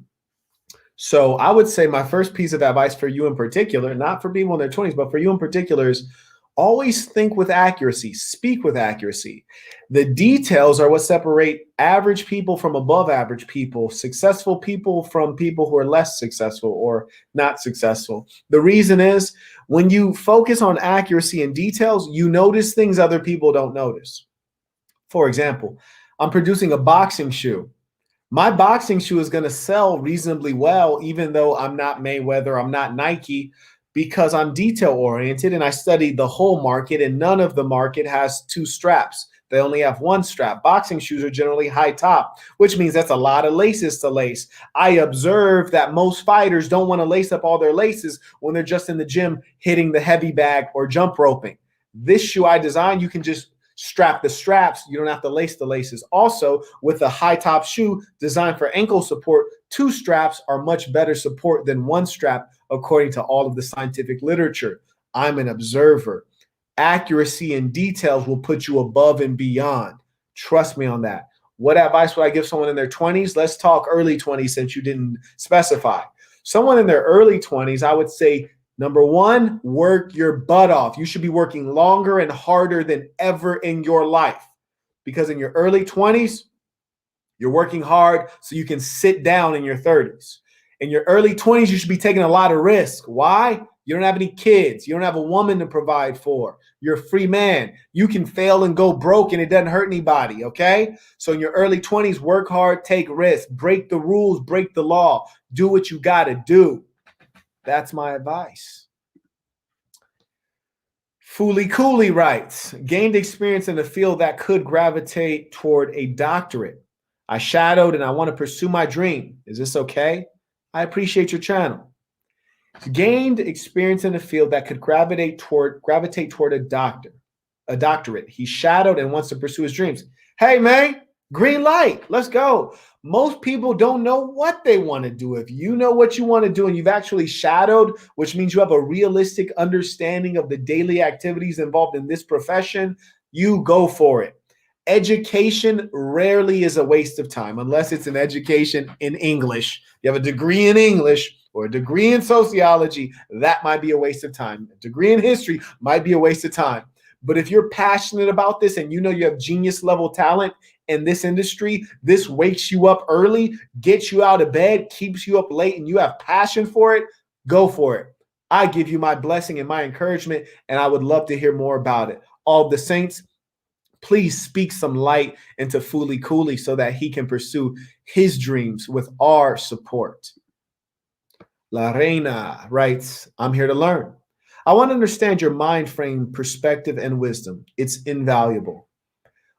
Well, Madam Flores, I truly appreciate that. That means a lot, especially knowing that you are a very reasonable lady. And you also will be giving me some of your perspective and wisdom as I build this Lady Saints channel. A lot of men in our society today have become estranged from women. They believe that women are wicked. Women are just blood-sucking, looking to cheat them and steal from them and do them wrong and abuse them. The sad reality is that we've become confused into thinking that male and female are the same. So the man has expectations of a woman that are not realistic given her nature, and the woman has expectations for a man that are not realistic given his nature. We're projecting our characteristics onto the other. The man expects the woman to be so reasonable and rational. The woman expects the man to be sensitive and to be a good listener, when those two things are not necessarily what we're best tooled for. So we have to find a way to have mutual understanding between the genders and have a baseline of conduct so that we can both be honored, respected, and loved and be happy. That's all we want, happiness. There are many wealthy men who would trade in all their money for persistent happiness. So I appreciate your support, dear. And as I often say, no man can be truly great without women. And you are a part of what's making me great, what's making the Assassin great. And I hope that you are a sincere and obedient and respectful and consistent woman, and you help and contribute with building the Lady Saints. So peace to Madam Flores. Appreciate the super chat, love. Sean V writes, mixtape when? Sean B, I'm not going to lie to you, bro. You know your boy got bars, and I was thinking of doing an Instagram live session just spitting bars from all of my tracks. So I might do that if you guys keep pushing me in that direction. You dig? But I don't want to get too cocky and think everybody love the bars like that, because some of y'all don't even know I got bars like that. You dig? Appreciate the love, though, Sean. And Sean B has been with me since way back. He heard this game and said that is the genuine article. And that is the true mark of a great man, one who has vision, one who can see before others see. Very rare. I'm just pulling up these other super chats here. Carlos Acosta writes, appreciate the content, Marquette. I truly appreciate that, Carlos. It looked like my man got he flexing in the picture. You heard me? I love to see cats in shape. As a man, make sure that your body is fit and hard. You don't have to be big and diesel, but make sure that you're in shape and you have some stamina. Because if you're not in shape, your body will grow to resemble a woman's body. And your thinking and your emotions will come to resemble a woman's thinking and emotions. You don't want both of y'all to have titties. Huh?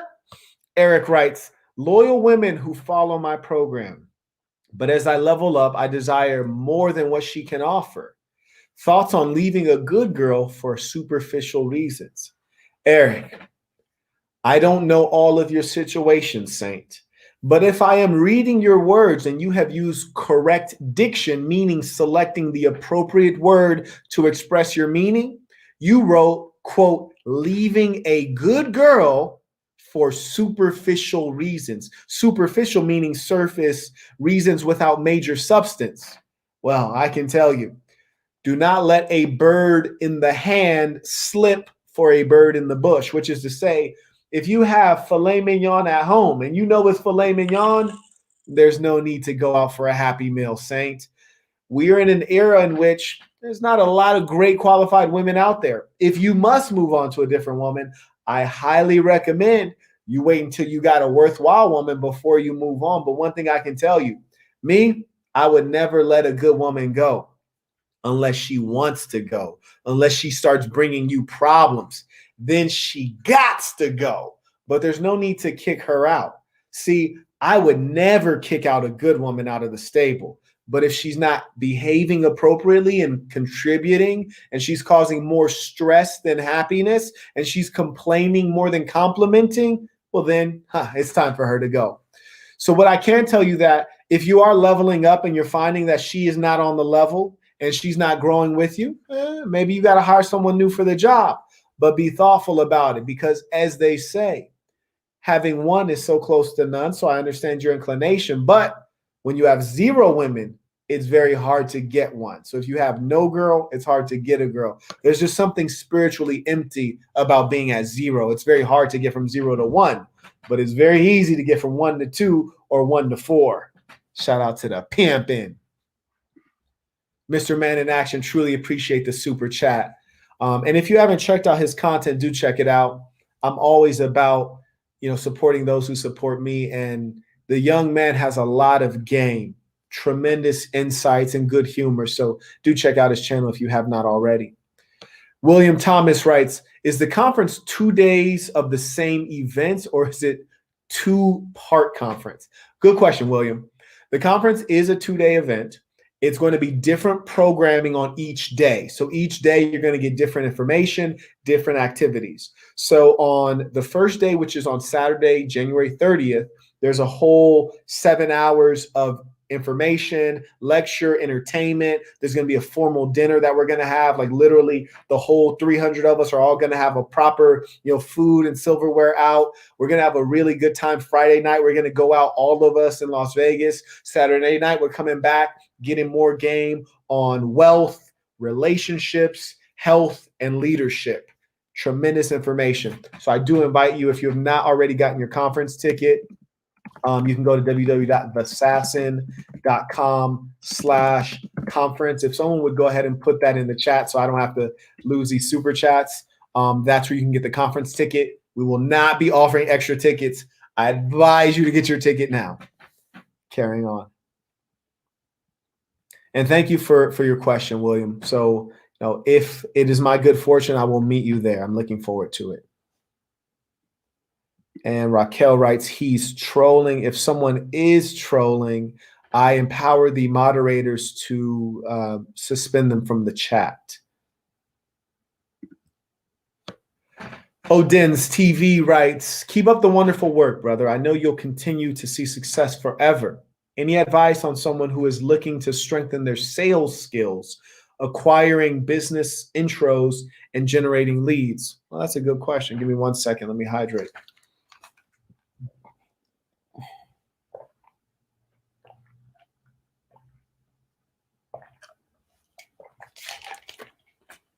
There are two resources I can recommend to you. Number one, all of life is sales. And you'll hear many wise men say this, and this is true. But me, ideally, as a businessman, I much prefer sell things that sell themselves. For example, crack sells itself. Vagina sells itself. Anytime you can get into an industry where there's existing demand, you're in a great position. Vice, products related to drugs, alcohol, nicotine, addiction, those sell themselves.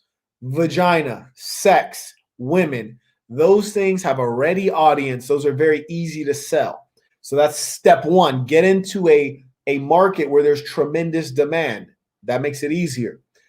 You always want to be in a situation where you're matching up you're matching up need or want to what you have to offer. You don't have to convince people. You much rather just share what you have and they say, oh, that's what I'm looking for. So that's number one. If you literally want to know how to sell in terms of business, there's something called solution selling. So look up that concept. You can Google or YouTube that. There's also a book, I think it's called Spin Selling, SPIN. And that's an acronym that, goes to a particular method of selling. The core of all of sales is when you're listening to the consumer and figuring out what they truly want and need, and you're providing that to them.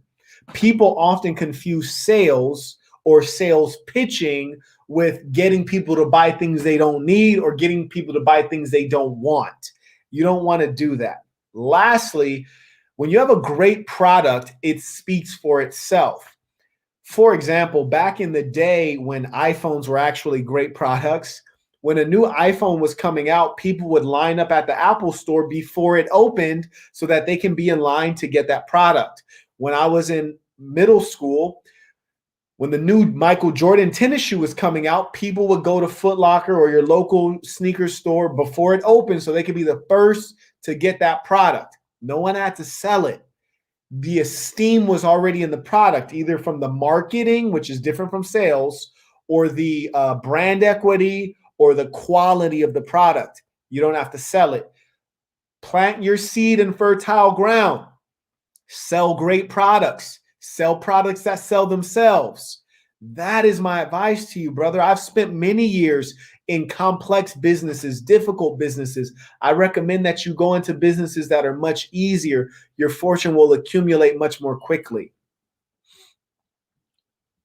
And let me just dig in a little bit more on this question, saying if you need more elaboration, anyone who has real business questions, you want to build a business, you need help creating a pitch deck to give to investors, you want to know how to raise money, all of these things, I specialize and have done this for many years across 9 different corporations in 4 different industries on 3 different continents. So you can get a consultation at www.theassassin.com/consultation just to elaborate a little bit more on this question. And as you can see, I dig in on the question because it's a rich question. Are you be ready in 5 minutes? Ready in 5 minutes. Okay, I'm going to try my best. I just want to hit these last super chats. I'm going to come because I love jerk chicken. I'm sorry. Give me 1 second. So we answered the sales skills. Acquiring business intros, that's all about your networking. So when you're meeting more people and telling them what you do, they're going to give you introductions if they like you. So to get people to like you, key number 1 is to pour into them as a great listener. Listen to what they have to say. Be fascinated with them. Ask about their business. And when they like you and then they ask you what you do, then they'll make those introductions if you've conducted yourself as a person of integrity and you've shown yourself to be clean cut and to have value and be reliable. So I hope that answers your question. I'm sure it does because that was quite a lengthy response. And I appreciate that super chat once again. Marcus writes, my number 2 said I was inattentive. What does this mean? I pay good attention to her. Marcus, being attentive to a woman is very important. I'm not going to lie and say some of them don't talk too fucking much.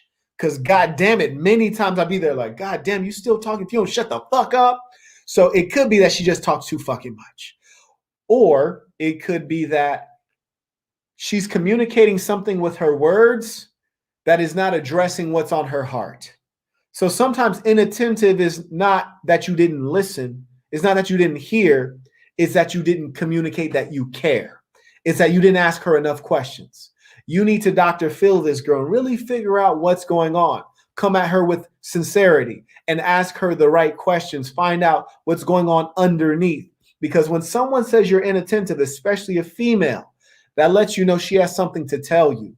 And you should be thankful that she is willing to share this, because a lot of guys have problems just cracking the surface and getting the girl to open up. If she's willing to open up, take that opportunity with her. Be a keen listener. Ask her meaningful follow-up questions. Let her speak at length, and eventually things will come out. There's something there. Thank you for the super chat, Saint. Christopher.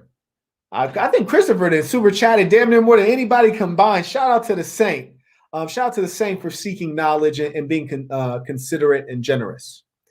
What would you say? And by the way, men, you all know women love generous men. So I do want to let you know, do not be used by anyone, but do know that being generous is a very attractive quality. We all love generous people. So shout out to the Saint, and make sure that you are generous in the right ways. And that's why I say, do good to good people.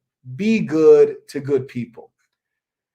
Christopher writes, what would you say is the smartest way for a beginner to invest when the time is right?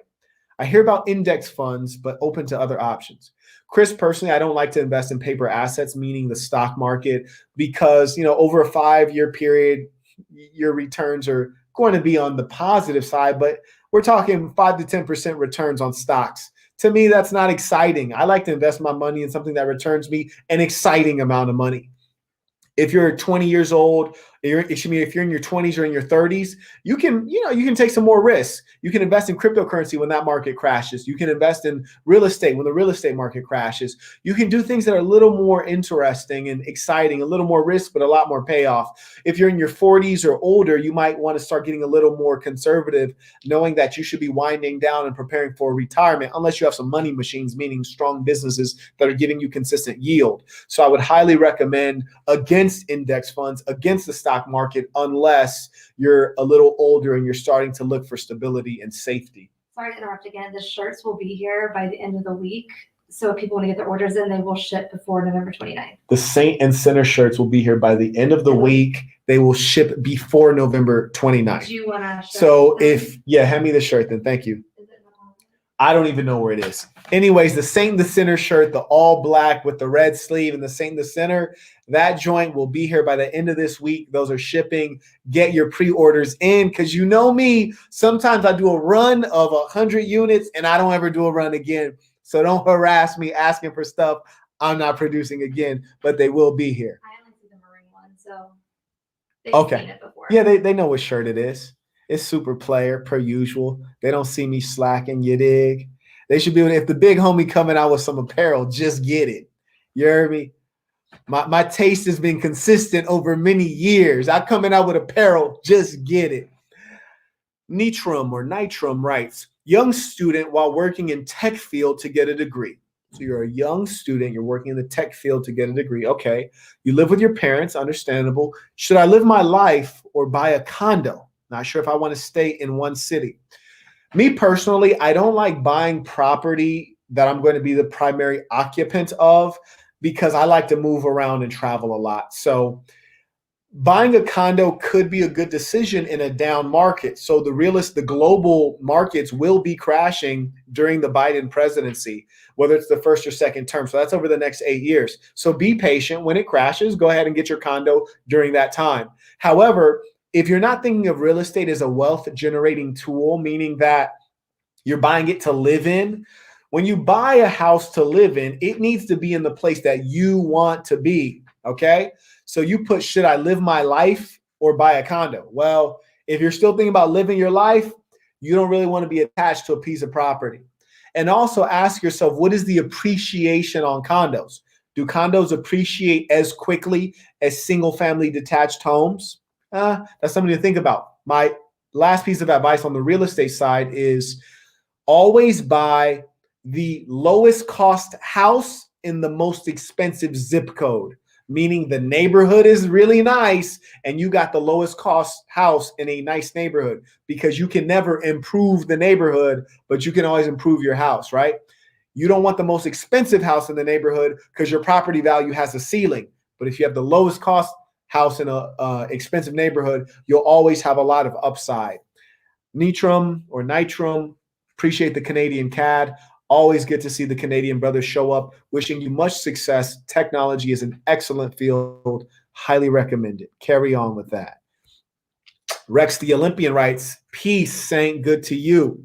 Can you post the link for the black box about to buy right now? Yes, I can. So I'm going to do two things. I'm going to go ahead and I'm going to post that link. You can, if you're getting the ebook, you can get it from my website. If you want the paperback, you have to get that from Amazon, and we can get that link to you as well. Literally, if you just type in the black box, Marquette Burton, it'll pop right up. But we'll go ahead. I got those two links queued up for you. And once I read through all these super chats, I'm going to do that. And Rex, I want to say thank you for the support. I truly believe you will enjoy the black box. And beyond what I can say about my own work, it has all 5-star reviews on Amazon. I think it has like 35 reviews, all 5-star. And if you've purchased my book on Amazon, Saints, please do go there and honor me by sharing an honest review, putting in the stars and writing something, because that will help more people find the book. I wrote the book to help people improve their lives. So we want to get it out to as many folks as possible. Thank you, Rex, for that support. Okay, I'm just going down to address some more of these super chats.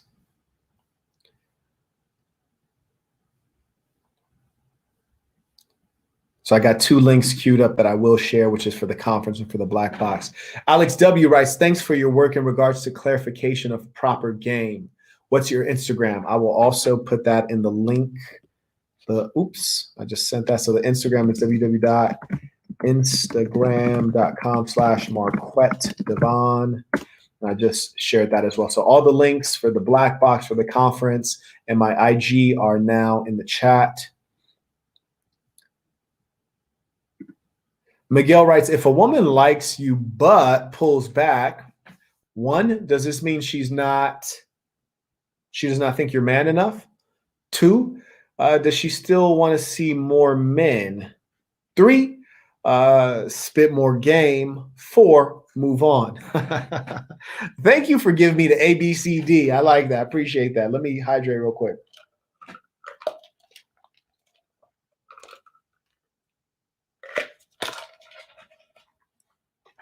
Miguel, number one, if a woman pulls back, and I'm just taking you at your word that you've assessed her actions and thinking correctly. So you're right. If a woman pulls back, she likes you, but she pulls back. So your language indicates that she has given you a certain level of investment and then she's reduced it. Generally speaking, no one likes to have a job and get demoted. I think everyone's trying to get promoted, right? So if a girl is demoting you, there has to be a reason for that. Either there's something going on in her life, meaning that she's dealing with some other guys, or she has had something that's causing her some turmoil and that's manifesting in your relationship, or her view of you has lessened. So you put A, does this mean she doesn't think you're man enough? It might not be that she doesn't think you're man enough. She may have found that there's some characteristics that you have that are out of line with what she wants. You have to Dr. Phil her and find out. So one thing I would encourage you to do is, number one, never complain. Never complain to a woman or to anyone, really. What you should do is, hey, Susie, how have things been with you? I noticed that, every time I used to talk to you, you're so happy and bubbly. And maybe about a week ago, it seems as though you're a little more dry. Like, how are things? Like, what's going on? I'll just kind of ask her, like, dig in and see what the circumstances are. If she doesn't produce anything, Then you can start thinking about, okay, well, maybe this has something to do with me. So that first question is to assess what's going on in her life, right? If there seems to be nothing going on and you think she's sincere and saying, hey, everything in my life is Gucci, then you can say, okay, maybe this has something to do with me, or it could be another guy. Now, what I can tell you is that often we jump to the conclusion of it's another guy. Well, you have to assess her nature. Some women, that's their nature, to be a whore, dealing with a lot of men at once. If you've assessed that's not her nature, stick to that. Don't let any internal insecurity make you think she's dealing with another guy when that might not be the case. So really assess who she is. You should be able to tell if she's the chick that's always smiling in everyone's face, she's very social, requires attention, likes to be the center of attention. Yeah, she might have another guy. So those are the things you want to assess in her to be able to predict what the true underlying issue is. What's going on is you haven't Dr. Phil'd the girl enough, because most of the things you've identified in the ABCD, those are things related to you. You need more intelligence on her to really understand the change in her behavior. Sator writes, peace to the saint. Truly appreciate the support, acknowledgement. Anthony writes, I love your channel. The original Pimp, Master Pimp out of Atlanta. Oh, the original Master Pimp out of Atlanta. Well, shout out, man. I got to get to the A, Anthony. I've been to the A. I had a boxing match there, and there's a good brother, a comedian that I met there, whose name is escaping me right now. Very funny guy, but good folks in the A. But I hear you guys got some bad bitches in the A. I need to move around there a little bit, so hopefully I touch down there sometime soon. You speak a lot of truth from St. Lucia. Truly appreciate that, Saint. And as we say, we got the saints all over the world. And remember, this movement that we are doing is to improve the state of mankind, men and women. Mr. Man in Action writes, only 300 can attend. This is factual. There will not be 301 persons. There will not be 302 individuals. No, it's 300. When those tickets are gone, they're gone. And I don't want people saying, well, Mark, what if somebody ain't showing up and they can't make it? There's only 300 tickets being sold. Please get your ticket now. You can get it through the Sasson website at thesasson.com/conference. Bars writes, speaking of spitting bars, I'll make you some beats if you like. I'm enjoying the content. Pimp. Bars, I truly appreciate that. If you want to shoot me some beats, I will not refuse them. So feel free to hit me with some beats, fam. Appreciate the consideration. Taylor writes, is that different from being an industrialist? It seems like, I'm not sure she's talking to me, might be talking to someone else. Kendra Poe writes, puts the eyes up. We don't know if she's reckless eyeballing a pimp or what that means, but if you're listening to the big homie, the saint, the sinner, the handsome hustler, the gorgeous gangster, you got to be a wise woman. So definitely hit my IG and keep in touch, especially because I'm coming out with this channel exclusively for women. Now, I know women are over here on this channel that's primarily for men. I ain't going to hate y'all. But brothers, when I create this channel for the females, don't go over there. Don't do it, because you don't want to invade the spaces that are for women. We are all about men staying in their lane and women staying in their lane. We got enough cats on the planet Earth trying to be a bitch and a man at the same time. Or excuse me, a female and a man at the same time. Bruce Jenner. We don't need more of that. And excuse me, ladies, this is just a holdover from some of my previous work. I don't say anything to deride. I truly have tremendous respect for women, and I hope you get that in the way that I reiterate that on a regular basis. And I hope all of the saints have respect for a real woman or real lady. This name I cannot pronounce, so please forgive me. I don't want to butcher your name.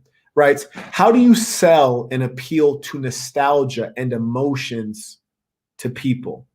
How do you sell and appeal to nostalgia and emotions in people? I'm assuming the individual meant. Well, selling is based on the person's needs, right? So I actually already addressed a question, went quite into depth on selling, but generally you want to sell based on a real need that a person has. So for example, if someone came and walked into this room and set down a brick of raw, pure cocaine, China white cocaine, I wouldn't sniff it. because I don't have a need for cocaine. I don't have an addictive personality. I don't have major problems in my life. I don't have mental health issues. I don't have the need to feel better. I feel great. So you could leave a brick of pure China white cocaine right here. I would never sniff it because I'm not the customer. I'm not the target customer for that product. So a person trying to sell that to me would be wasting their breath.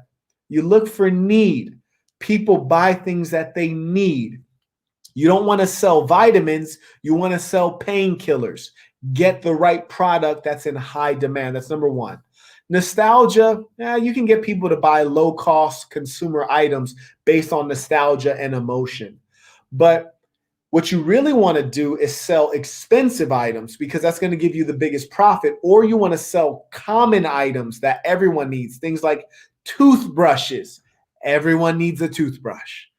Some of you need a toothbrush right now. You've been wearing your COVID-19 mask like, damn, my own breath stinks. Yeah, brush your goddamn teeth. Look, you don't sell based on nostalgia very well. You sell based on the need of the consumer. You sell based on the quality of your product. And you sell based on great brand equity and marketing. You have to see a marketing message 17 times to take an action because we're in a capitalist society that's overwhelmed with marketing messages. You always want to use what the Japanese called otaku, which is like when you have something that is so niche and so unique and so rare that people have to go to you to get it. For example, this hat, you can only get it one place. That's from me, the one place you can get it. It has otaku, which means it has a very specific meaning to a group of people. When people who are within the assassin see this, they know that means the saint in the center. We didn't spell it out. So the people who are initiated know what it means, and it has meaning to them. That's why they will buy. You understand? So you always want to have that unique appeal. In business, we call this unique value add, which means you have something above your competitors. No one can compete with me in making saint and sinner hats. Yeah, they can make a better Dodgers hat. People would rather buy a Dodgers hat from New Era, but they want to buy a saint and sinner hat from the saint and sinner. That's what I'm telling you to do. Unique, whether you're selling a business product to a consumer or you're selling yourself to a woman or you're selling yourself in a job interview, it's about how are you different than all those other people. Focus on that. True value. Matthew Strudwick writes, thanks, Marquez. Shout out to the Saint out here with his government name, standing all 10 feet, representing who he is. A man's name should mean a lot to that man. Stephen Cirillo. Huh, that's curious. It's a curious formulation. That might not even be a Spanish last name. Please forgive me. He writes, I'm in sales, been successful. Learn how to overcome he puts objectives. I think he meant objections and offer. Most people don't offer or give up after the initial no. This is a good point. Generally speaking, I like to avoid objections. I like to go into situations where it's a warm lead. But if you do get an objection, your key as a salesperson is to listen and truly understand the objection. If it's a valid objection, get out of there and use your time on a lead or a prospect that is more likely to buy. But generally speaking, if you can understand the objection and it's not a real objection, then yeah, you'll be able to sell pretty well. And I appreciate Stephen hopping on to share his knowledge. So he's offering up his wisdom, and that's why the Assassin is a powerful community. I do want to acknowledge the two Cash Apps that we got. We got a Cash App from William Alston. Truly appreciate that, William. And let's see if he said anything with it. No, he just sent the love. Truly appreciate that. And we got a Cash App from Tulilbali, and I feel like I'm mispronouncing that, and it hurts me. So one day come on screen and let me know how to pronounce your name or write it out phonetically. Oh, and actually, this is not a donation. This is his conference ticket. So Tulilbali just got his conference ticket, and I'm sure there are probably a lot more folks that have gotten their conference tickets as well that I can probably find on my email when I check it. But if you just purchased your conference ticket, I am looking forward to meeting you and shaking hands and having a great time when I see you here in Las Vegas. I'm very excited for this. You have no idea. Yeah, and I see a number of people got their conference ticket. We'll address that as we wrap down. So let me hit these other super chats. Winding down here. Larry Quad writes, I've always been told that I'm handsome by the ladies, but I'm still struggling when it comes to getting 8s and 10s. I can get 7s easily. Hey, man, a 7 that knows how to follow directions and cook up a meal is a beautiful thing. But I know what you're talking about, and I want to let a lot of people in on a secret.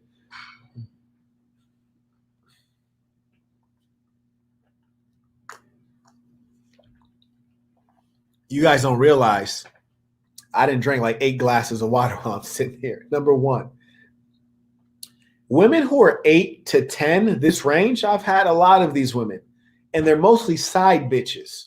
Because a woman who's in the range of 8 to 10, and I'm not talking about she thinks she's an 8 to 10. I'm saying objectively, she walks into a room and everybody thinks she's an 8 to 10. So these women are generally brain dead. No fault of their own. It's just that when you grow up and you're very attractive, people usually use their best tool, right? Reggie Miller, when he's in the game, he's shooting a lot of threes. That's his best tool.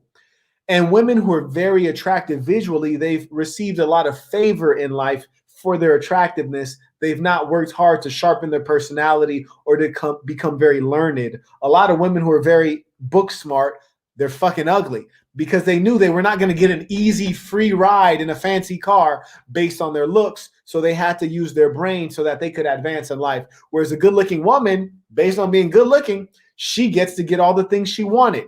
A nice car and a big house, courtesy of some guy who's willing to pay for her. So I say that to say, don't overvalue women in the 8 to 10 range. To me, those are just side bitches. They side bitches because they look great. But after you bust that nut, you're thinking, God damn, bitch, are you still alive? Damn, you still here? God, you just running through your brain at ways to kick them out. There have been times I kicked my own self out. I left my own goddamn house. I was like, oh shit, like, oh, my phone, like, and I got to go do X, Y, and Z because I didn't have the heart to kick them out. I just had to leave my own goddamn house because these bitches are idiots. And I can tell you, as a mature man, if you're intelligent, if you're ambitious, if you're accomplished, you're going to want a woman who can offer you real value intellectually, stimulation. You'll never spend many years with a woman just because she's attractive. Because if you've ever had attractive women, like I've had many, way more than my fair share, after 2 or 3 times, you get tired of fucking them. I don't know about you, but I do. After you done wore it out 3 days in a row, you get tired of it. I still like seeing them, like when they get dressed up. I still like looking at them like, damn, that's a bad bitch. Like I still like being, going out with them and having the trophy. But in terms of going out to dinner with them, you're like, oh, I got to listen to this bitch talk for a whole hour. Jesus Christ. It's a bore, okay? So it's a sign of your own maturity when you can detach from that. And especially like me knowing that I could get a super bad bitch, but I'm not focused on it. I don't have to impress anybody. You heard me? I only have to impress myself. You'll be a happy man when you get a woman that you want and you stick with her, whether she's fat and ugly or got a lazy eye and a peg leg, because she satisfies your requirements. Now, here's another thing. If you're very handsome, it turns out that women that are very attractive have tremendously low self-esteem. So when you are in their presence, they're not going to approach you even if they think you're attractive because they have very low self-esteem and they're used to guys saying something to them. So you definitely have to be a hunter with regards to women in this category. That's number one. Number two, being handsome doesn't get the whole job done. You've walked around the planet Earth and noticed that a lot of these women who are in the 8 to 10 range, they're not all the handsome guys. Because it turns out women don't give a shit about that. Women like stability, consistency, integrity, wealth, generosity, all of these different qualities, fame, recognition. None of those have to do with being handsome. So being handsome is not going to get the job done. A lot of men who lack confidence or who lack mouthpiece, they try to fall back on that being good looking, thinking it's going to get the job done. Nah, fam. You still got to spit game like everybody else. And I'm not going to lie to you. Sometimes being handsome will be a disservice to you. I ain't going to lie to you. I had this one chick who lived in the Bay Area, Pakistani girl, very good looking woman, told me, you're a very handsome man. I feel like you're going to cheat on me. She never felt secure because she felt like a lot of women would be coming at me and I would never be faithful to her. So, as I said, gorgeous women have low self-esteem. All women have variable self-esteem, but gorgeous women tend to have very low self-esteem. Literally, I know women who are actually models, runway models. You still couldn't convince them that they're worth anything because they got low self-esteem. So I say that to say this. Number one, you got to spit game. If you want the women in the 8 to 10 range, you have to spit game at women in the 8 to 10 range on a consistent basis. You have to be ready to deal with their bullshit. They're going to have a chip on their shoulder because they're used to a lot of suckers putting up with their BS, trying to hold on to them because they're attractive. So you're going to have to spit a lot of game to get them, and then you're going to have to do high-level Dr. Philling to adjust their attitude so they have some act right. Hope that answers your question, Larry. Thank you for sharing that with me. I know a lot of handsome guys at home are thinking, why am I not getting the bitches when I'm a good-looking man? I should be getting top of the line. Women are made to be looked at. Men are not made to be looked at. So women might appreciate you being handsome. That don't get the whole job done. You need to get through the super chats. Your stuff's waiting. The food's hot right now. Jerk chicken's waiting. Oh, man. I'm okay. The jerk chicken is waiting. I'm just trying to get through these super chats, folks. Christopher writes, thank you for your critique and shaping my mind. Truly appreciate that. Thank you. It means a lot to me that you would come here and open up your mind to me and be willing to learn and embrace this way of life that we have. Tajane, peace to the lady saints, writes, good evening, everyone. Just dropping by to say hello. I appreciate your word, Marquette. Thank you. We love the lady saints and we love the women who support our work and who are a part of this SASN and a part of the work. So keep an eye out for the Lady Saints channel that we're coming out with. And thank you for dropping by, of course. Marcus writes, you are right. She talks too much. How do I Dr. Filler? Marcus, don't they all talk too much, right? If you go to patreon.com/the Saint in the Center, I have a whole list of questions that help you get deeper into a woman's mind. In fact, the level of the questions they're literally broken into sections. So I have section 1, it's kind of when you're first starting with the female. Section 2, when you're getting in a little deeper. Section 3, you're asking really penetrating questions, very personal questions, but it'll give you the information that you need to really understand this woman, hopefully deeper than any man has ever understood her. Thank you, everyone, for really showing tremendous support tonight. Obard Thon writes, what's up, big homie? I'm chilling. Famished, about to have some jerk chicken. If you guys have never had jerk chicken, which is a Jamaican dish, generally Jamaican restaurants seem to be expensive, similar to Indian restaurants. But jerk chicken is delicious. If you haven't had some, get you some. I got some homemade jerk chicken. I'm about to feast. You heard me? Rex the Olympian writes, go eat the chicken, Saint. Let the mic cool off. We'll be here when you get back. Appreciate it, Saint. Absolutely. Health is wealth, right? Salute Saint Center for the life-saving advice. Absolutely, SJ3. I truly appreciate the support, Saint. Thank you for the consistent support. I've been seeing you support for a long time now. I believe I've made it through all the super chats. Now, you ain't never lied. A woman who can cook, that's a good woman. And a woman who's happy to cook, that's a good woman. A woman who doesn't complain and knows that it is a part of her responsibility, that's a good woman. Teddy Fresh writes, Marquette, man, you're wise beyond your years. Much props to you. Thank you, Teddy Fresh. I truly appreciate that. Now, let us end this the right way. We shall end this with the creed of the assassin. Wherever you are, say this with full conviction, knowing that this is true of you. The creed of the assassin. I am going to be who I truly am because I am remarkable. And I'm going to strive every moment to show the greatest part of who I am. Until next time, saints. Peace.